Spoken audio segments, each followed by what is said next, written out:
You're getting this part all wrong, and it's exactly why you're not seeing the muscle growth you deserve.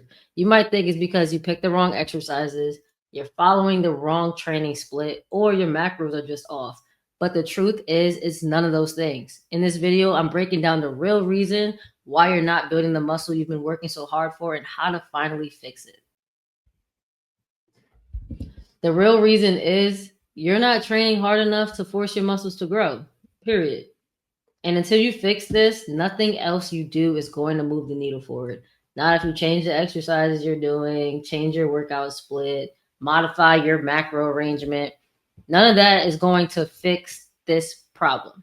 And you've probably heard coaches argue you need heavy weights and low reps to build muscle. And then you have other coaches saying, no, you need lighter weights and higher reps to build muscle. And guess what? Both are true. You can build muscle with heavy weights and you can also build muscle with light weights. But both only work if you're training with the right intensity. And what do I mean by intensity? I simply mean how hard you are working each set. And it's not just about the weight on the bar or how much you load up on the machine. I'm talking about how close you're pushing to failure each set. Failure meaning the point where your muscles literally cannot do another rep with good form, because your muscles are going to respond to a challenge, whether it's doing a heavy set of 5 or using a lighter weight and going to 15 or more reps. And if your muscles aren't being challenged in this way, they won't get the signal to grow. This is going to be dictated by the weight you use and also how close you are to failure. So it could be done with heavy weights and it can also be done with lighter weights. So at this point, you might be wondering, how do I even know if I'm training with the right intensity? And this is where the concept of reps in reserve come into play. And it's one of the most useful tools for anyone that's really serious about building muscle and getting the most out of each of their training sessions.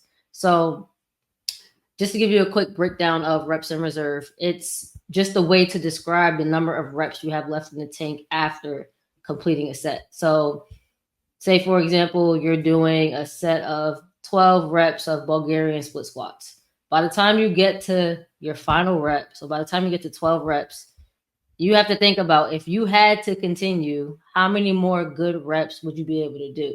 And that would be your reps in reserve. So, for example, if you get to 12 reps and you feel like you could keep going 5 more, then 5 will be your reps in reserve. And if you want to build muscle and get stronger, your reps in reserve should be within the 1 to 3 rep range. Sometimes you can go to failure, but it's not necessary to go to failure to go to 0 reps in reserve every set. 1 to 3 reps shy of failure, 1 to 3 reps in reserve is perfect for muscle growth and building strength. And the reason why this concept works so well is because it also adjusts to the normal changes and fluctuations we all experience. So your ability to perform is going to vary on a day-to-day basis. It's going to vary based on sleep. So after you get a good night's sleep, 12 reps of a Bulgarian split squat might feel like a walk in the park. You might be doing 12 reps of a Bulgarian split squat using 60-pound dumbbells, and it might feel like by the time you get to 12, you can still do 2 more reps, right? But if you get a bad night's sleep, you only get like 4 to 5 hours of sleep, and you're used to getting 10 hours of sleep or 8 hours of sleep. That same 60-pound Bulgarian split squat may feel like you only have 2 reps left in the tank by the time you get to 10, instead of getting to 12 and feeling like you can still do 2 more. So your performance is going to fluctuate day to day based on sleep. Another thing is going to fluctuate based on is diet. So if you haven't eaten enough, if you haven't fueled your body, you may notice that you don't have enough energy or strength during that session because your body hasn't been fueled for that session, right? So another way to think about this is how you feel when you're training after eating a ton of carbs throughout the week versus if you're on a diet for a fat loss phase and you're calorie deficit. You may notice that you're not able to push as hard. You're not able to lift the same weight. That's because your diet is going to fluctuate how you train.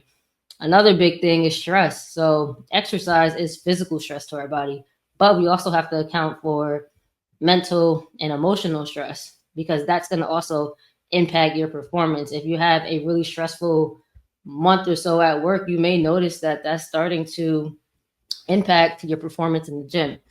Also, your recovery. So, recovery is going to play a role in your ability to perform. So, this is why having a structured training plan that spreads out your volume throughout the week and structures your workouts in a way that allows you to recover session to session. So if you do 2 lower body days back to back, you may notice that your recovery isn't great, and that's going to impact how much weight you can push or what your reps in reserve are going to be.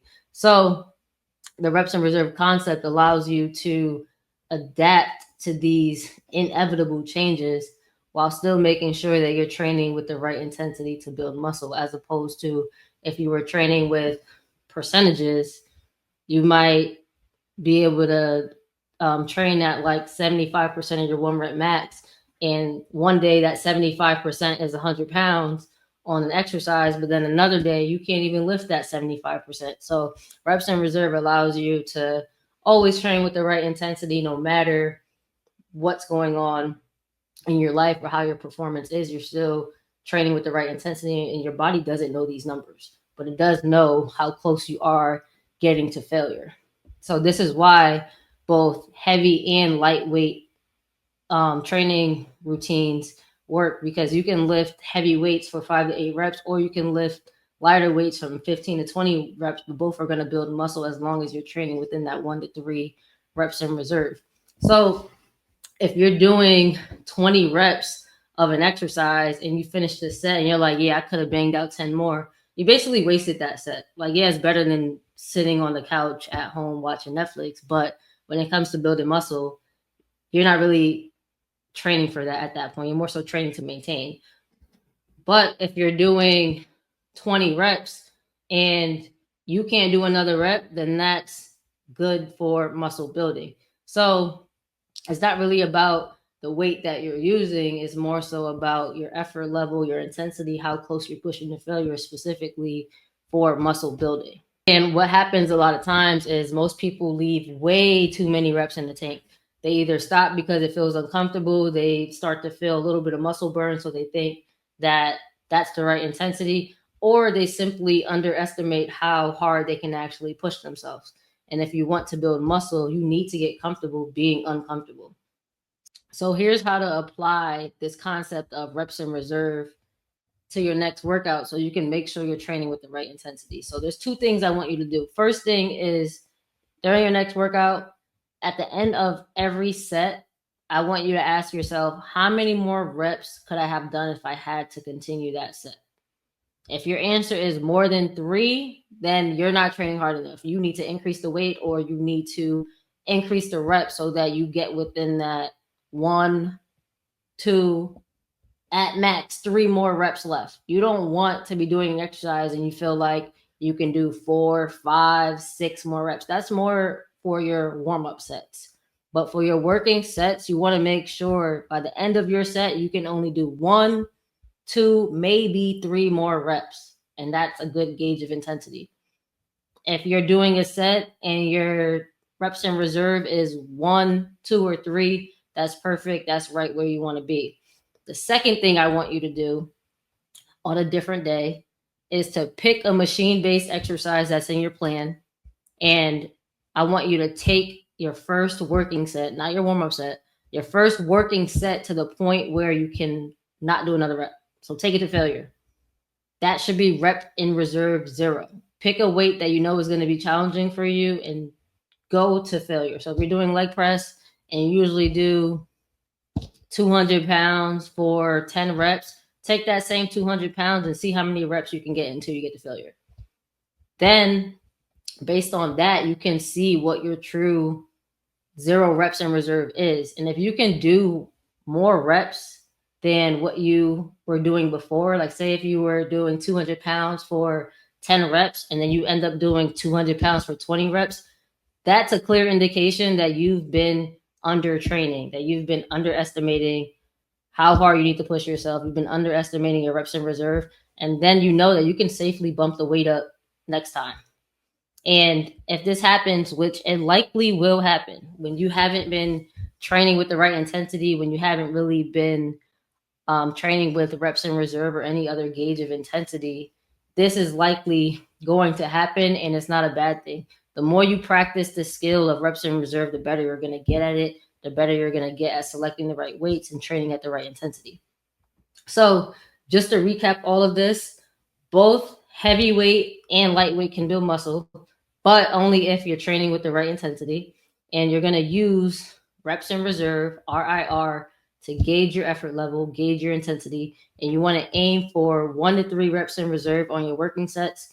And then you want to test yourself periodically so that you can recalibrate and make sure that your weight selection is appropriate for your goals. Because a lot of times you'll find that you're not pushing yourself as much as you can, and reps in reserve kind of helps to keep you in check, keep you in line, and make sure you are training with the right intensity no matter what. So if this video was helpful, make sure to hit like and subscribe, because in the next videos I'm breaking down the other 2 principles that you need to use in order to finally start seeing muscle growth. And if you want the full breakdown of how all 3 principles work together, check out the next video that pops up on the screen, and I'll see you in the next one. Peace.